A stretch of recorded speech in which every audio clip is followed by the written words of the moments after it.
Стучит, гремит, на пороге стоит. Давайте посмотрим, что стучит, кто гремит и кто на пороге стоит в ближайшее время.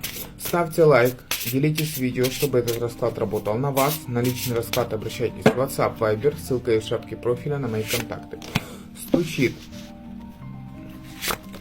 Стучит тревога на вашей душе из-за мужчины на расстоянии.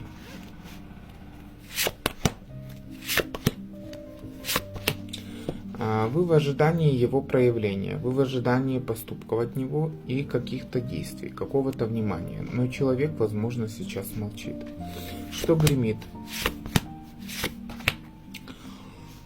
Гремит окончание этой ситуации. Вы можете бояться, чтобы эти отношения не закончились. Вы можете бояться, чтобы это не было разрушением. Кто на пороге стоит? На пороге стоит вам известие. Известие по глупости, которое вас обрадует в скором времени. Это неожиданное известие будет для вас, и оно будет очень благоприятно.